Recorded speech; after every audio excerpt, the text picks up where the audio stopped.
This is the day the Lord has made. Let us rejoice and be glad in it.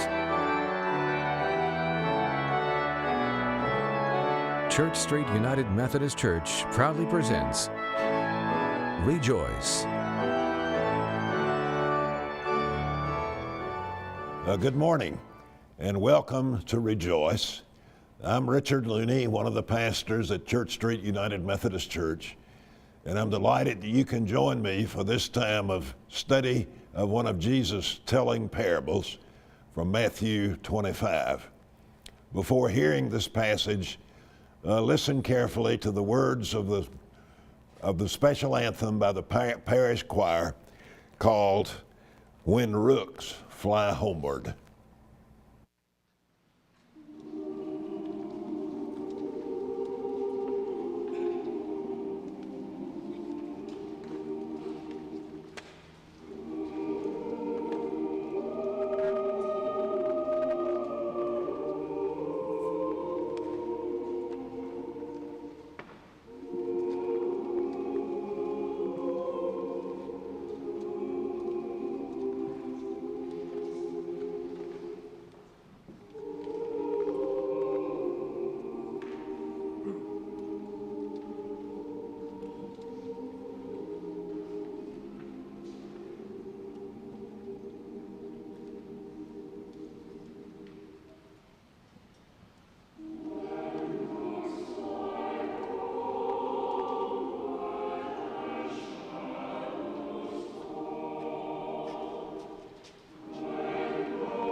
Hear these words from the 25th chapter of Matthew's Gospel, beginning at the 14th verse.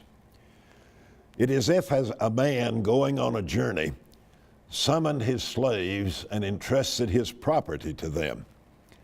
To one he gave 5 talents, to another 2, to another 1, each according to his ability. Then he went away. The one who had received the 5 talents went off at once and traded with them and made 5 more talents. In the same way, the one who had the 2 talents made 2 more talents. But the one who had received 1 talent went off, dug a hole in the ground, and hid his master's money. After a long time, the master of these slaves came and settled accounts with them. The one who had received 5 talents came forward, bringing 5 more talents, saying, Master, you handed over to me 5 talents. See, I've made 5 more talents. His master said to him, Well done, good and trustworthy slave. You have been trustworthy in a few things. I will put you in charge of many things. Enter into the joy of your master. The one with 2 talents also came forward, saying, Master, you handed over to me 2 talents. See, I have made 2 talents more. His master said to him, Well done, good and trustworthy slave. You have been trustworthy in a few things. I will put you in charge of many things. Enter into the joy of your master. Then the one who had received the 1 talent also came forward, saying, Master, I know that you are a harsh man, reaping where you did not sow, and gathering where you did not scatter seed. So I was afraid, and I went and hid your talent in the ground. Here you have what is yours. But his master replied, You wicked and lazy servant. You knew, did you, that I reap where I did not sow, and gather where I did not scatter?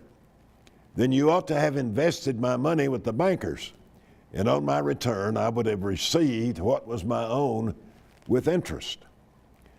So take the talent from him and give it to the one with 10 talents. For to all those who have, more will be given, and they will have an abundance. But from those who have nothing, even that will be taken away. As for this worthless slave, throw him into the outer darkness, where there will be weeping and gnashing of teeth. This is a very dramatic parable that seems harsh for the moment, but there's some wonderful truths that we need to gather for ourselves. As you look at the parable, it said that each was given talents, 1 5, 1 2, 1 1. A talent is translated a bag of gold, or it's translated so many 100 days of work, etc. Several commentators said that this talent was worth about 15 years' labor. So 5 talents would be worth 75 years of labor. 2 talents would be worth 30 years of labor. 1 talent would be worth 15 years of labor. However we translate it, the master entrusted to them vast sums to be used for his benefit. One used it very wisely, producing 5 more talents. Another also wisely, producing 2 talents. But the third was afraid, having a harsh view of his master. So he hid the 1 talent to protect it and to give it back as he had received it. As we continue our consideration of the meaning of Christian stewardship, it's important to notice that in so many of Jesus' parables, he talks about the fact that we are stewards of God's gifts and God's possessions. We are responsible for the way we use them. It's also important to realize that when Jesus uses these parables, he's not just talking about financial resources. He's also talking about time and talents. So I hope you'll keep these 3 T's in mind as we continue to look at this compelling parable. Every one of us has been given a certain amount of time. We are responsible for the way we use it. Each one of us has some talent, and we are responsible for the way we invest that talent in the service of God and in the enrichment of humankind. And then all of us have a certain amount of material blessings. We either use them for ourselves entirely, or we find ways to set aside a generous portion as God's part to be used in God's service and for the enrichment of humankind. As you look at this parable, it's interesting to note several significant things. First, it's not the amount that is important as much as what we do with it. One man took 5 talents and created 5 more talents, and he was commended. Well done, well done. You've taken a little and made much of it, so I'll give you more, and you may enter the joy of your master. But the fellow who was given 2 talents was praised just as highly. He had only produced 2 more talents. But again, the master said, "Well done, good and faithful servant. You've been faithful over a little, I will put you over much. Enter the joy of your Lord." The third was condemned not because he just had the 1 talent, but because he hid it, because he didn't do anything with it, that he didn't use it for any useful purpose. One of the things that's very clear as you read the New Testament and the Old Testament, we are to be judged on the basis of what we do with what we have. All of you remember the wonderful account when Jesus bragged on the widow's mite. She gave 2 pennies, and he said that gift was greater than all the large gifts because she had given all she had. The others gave out of their abundance. So we need to realize that it's not what we have, but how we use it. And some of the most generous people have the least, and some of the most ungenerous people have the most. In fact, studies show that if you make a high salary, your percentage of giving to charity is lower than if you had a small salary. When this study was done a few years ago, people who made less than $10,000 gave more than 2% of that to charity. People who made more than 75% gave less than 2%. That's strange, isn't it? Because you would think the more we have, the more generous we would want to be, the more eager we would be to share with other people. This parable may be particularly told for the 1 talent person, for the person who doesn't think they've been entrusted with very much, because there's a real temptation to think what we do is insignificant, to think that there are people who could do so much more, so why does it matter what I can do? And sometimes we can not only be afraid, but we can be resentful and spend so much of our time worrying about what we don't have compared to what somebody else has, and not be interested in knowing how we can use and invest what we have. It's also interesting to note that Paul used a phrase that I think would do well for us to remember. He talked about giving as we have prospered, or using as we have prospered. I want to make sure we understand that it's not only our financial means, but our time and our talents as well. In one of the churches I served earlier in my ministry, a man came to see me one day in my office, and he was really excited. He had decided to tithe his time. And so he was trying to find a way to use 16.8 hours a week for the service of God, the church, the community. And he would come by regularly to see what else he could do. He taught a Sunday school class. He was very active in church.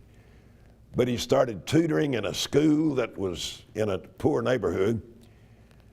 He just looked for ways to use his time to the glory of God. And he became one of the most exciting Christians I've ever known. I've known a lot of people who tithe their income who find great joy in that. But here was somebody who was tithing his time. And all of us have talents that we could use to the glory of God. Some sing, some are good with finances, some are people persons, some of you can bake and cook. And we need to ask, how can I offer to God this special gift for the glory of God, for the strengthening of the church, and for the upbuilding of the community in which I live? It's also interesting to notice that the fellow who was condemned, who hid his 1 talent, was not condemned because he misused it. He was condemned because he did not use it. He didn't take this money and waste it on drugs. He didn't waste it on pornographic magazines. He didn't use it for gambling. He didn't do anything sinful with it, as we would think of being sinful. He just sat on it. He just didn't use it. And I wonder how many of us are assuming that because we have not done sinful things or harmful things, we have used well what God gave us.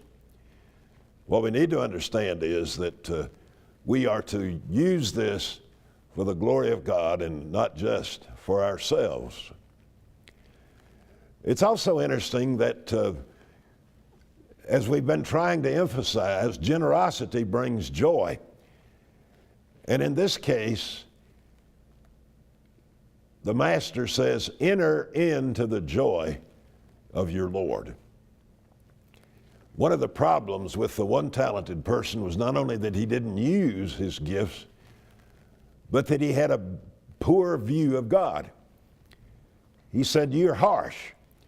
You expect to reap where you haven't sown. And so I was afraid. And I wonder how many of us have an inadequate view of God.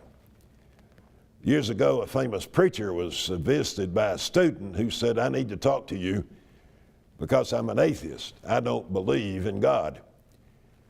Well, the preacher said, well, tell me about this God you don't believe in.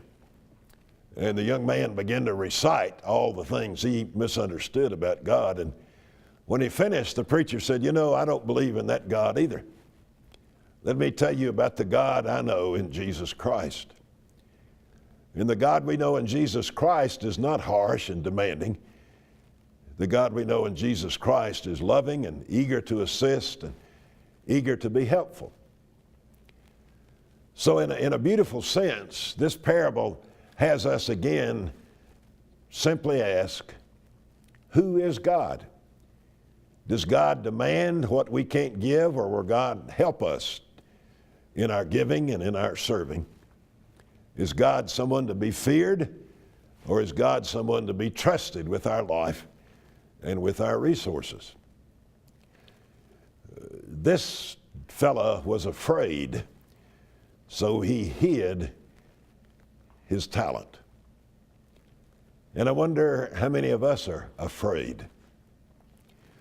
One of the things that churches do during a stewardship campaign is to ask people to make a commitment, to tell the church how much they plan to give week by week or month by month or year by year for the support of the church. And increasingly, people are reluctant to make this kind of commitment. They're afraid their circumstances might change. They might not be able to keep this commitment. I don't know of any church that duns people. We may send notices and reminders. I don't know anybody that would force this legally. We all understand that our circumstances change. And when the circumstances change, then our commitment can change as well. One of the beautiful things that I've discovered, that many of you have discovered, is that God is faithful. And if we trust God with a significant portion of what's been entrusted to us, God helps us. And God enables us not only to do what we had promised, but God helps us to do even more. But I'd like to close this morning by having us think about the joy of making a significant investment in something that has eternal consequences. I don't know about you, but I've made investments over the years. Some of them were terrible investments. But I've made some good investments. They've brought returns. And I have been able to give more generously. I've been able to travel. I've been able to share with my family and others. And it's amazing to know that as we prosper, we can share in the goodness of God. Let me talk just a minute, if you will, about Church Street Church. I've just been there a couple of months now. But my giving enables so many exciting things to go on. One of my favorite pictures appeared on the cover of the Mountain the first month I was here. It was a picture of about 24 children for children's time seated on the steps of the sanctuary, and they're waving at their new preacher. And I'm smiling from ear to ear. It's just thrilling to know that the church provides scripture lessons, provides training, provides insight into the teaching of Jesus, and that every week dozens and dozens of children have their lives marked by the love of God and the teachings of Christ. I think you know, as you've listened, that there's a wonderful music program at Church Street. There are over 30 children, there's more than 40 youth, more than 50 youth, and more than 60 adults in the 3 choirs. And our giving enables this incredible music program to go forward, to provide music, to provide instruction, to provide staff, to provide opportunities to praise God through the beauty of song. And I'm pleased that my giving can help enable that. There are dozens of classes where adults study about the love of Jesus and our responsibility in the world, and I'm privileged to be a part of enabling that. And then the church has outreach to the community. Hundreds of families receive help through sharing, through soup kitchen reaching thousands of people each week, and so many people volunteering to be the hands of Christ in the world. So I hope each one of us can stop just thinking about a monetary gift or putting our offering in the plate, but I hope we can think about the joy of enabling ministry to children, ministry to youth, ministry to adults, ministry in the community, ministry in the world. There is joy in giving because there is joy in sharing the needs and the burdens of others. It's not only joyous to give, but it's also necessary to give. The one person who did not use his talent is condemned. And I wonder how many of us are not doing our part, are not offering our gifts, are not using our talents, are not investing our time. And God's work is hampered. The church's work is hampered because we withhold what is rightfully God's. This parable reminds us that God is our maker, and God expects each of us to be faithful stewards of what we've been given. And now, as we close our time together, I hope you will listen prayerfully to the chancel choir, the adult parish choir, as they sing, "Sing Me to Heaven."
Sing me to heaven, sing me to God.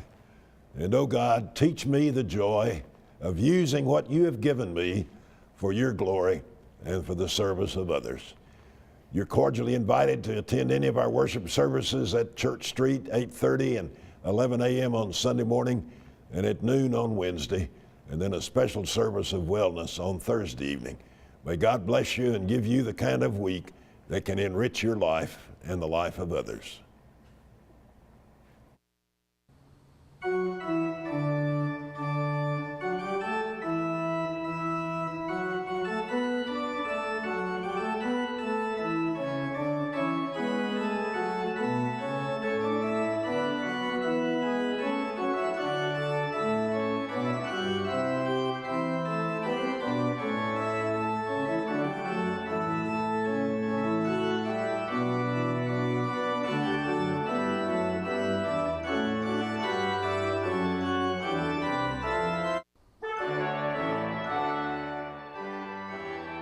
Members and friends of Church Street United Methodist Church, your downtown church at the corner of Henley and Main, would like to thank you for joining Rejoice. Please send us your comments and suggestions, and be sure to tune in next Sunday at this same time for Rejoice.